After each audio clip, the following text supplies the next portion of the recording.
Bismillahirrahmanirrahim. Assalamualaikum warahmatullahi wabarakatuh. Nama saya Ahmad Latif Fahrezi dari kelas AR20B. Pada kesempatan yang baik kali ini, saya akan mempresentasikan tentang rangkuman materi linguistik sebagai ilmu bahasa karya M. Syahrul Effendi. Istilah linguistik sering dikaitkan dengan berbagai istilah atau nama. Ada yang dinyatakan sebagai linguistik, ada yang dinyatakan sebagai pengantar linguistik, linguistik umum, dan juga pengetahuan linguistik umum. Dengan berbagai istilah yang berbeda, namun dengan substansi yang sama, yakni bahasa. Linguistik adalah ilmu tentang bahasa, ilmu yang mengkaji, menelaah bahasa secara umum, yang mencakup bahasa Indonesia, bahasa Inggris, bahasa Arab, atau bahasa negara yang lain. Oleh karena itu, linguistik disebut juga dengan linguistik umum atau general linguistik. Linguistik juga memenuhi syarat-syarat keilmuan yang meliputi: 1. Memiliki objek kajian atau ontologi. 2. Memiliki metode kerja atau epistemologi. Yang ketiga, memiliki manfaat kerja atau aksiologi. Bahasa sebagai objek kajian linguistik. Definisi bahasa sebagai alat komunikasi itu tidak salah, namun juga tidak sepenuhnya benar. Sebab definisi itu lebih menekankan kepada fungsi bahasa, yakni bahasa sebagai alat, bukan menjelaskan sosok bahasa itu sendiri.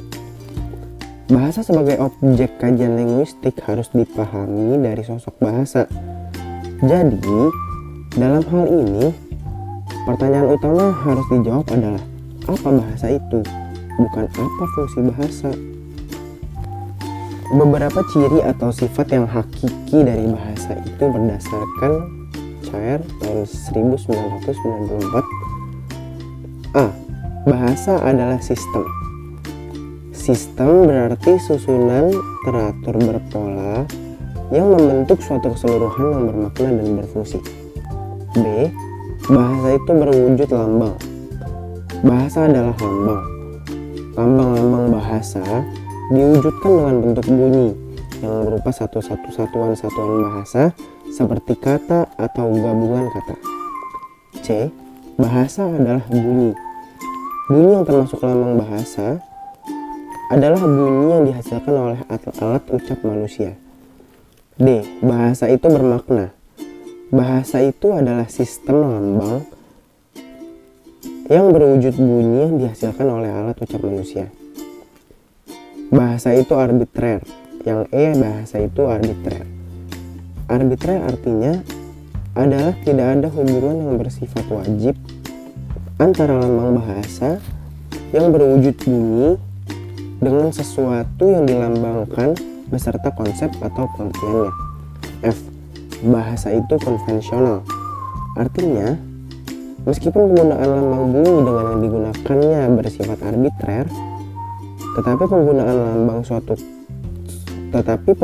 lambang suatu konsep haruslah merupakan kesepakatan dari pemakainya atau masyarakat bahasanya.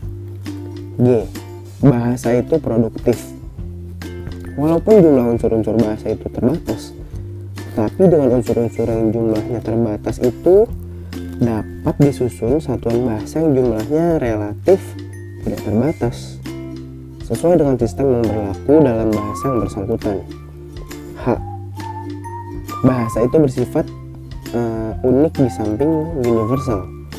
Setiap bahasa memiliki sistem yang khas serta spesifik yang tidak dimiliki oleh bahasa-bahasa lain. I. Bahasa itu dinamis. Bahasa mempunyai keterikatan dan keterkaitan dengan manusia. Segala kegiatan manusia tidak pernah lepas dari kegiatan berbahasa. Tidak ada kegiatan manusia yang tidak disertai oleh berbahasa. Bahkan bermimpi pun manusia itu menggunakan bahasa. Yang terakhir, bahasa itu manusiawi dan bervariasi. Bahasa itu hanya dimiliki oleh manusia dan dapat digunakan oleh manusia. Kurang lebih hanya itu yang dapat saya sampaikan.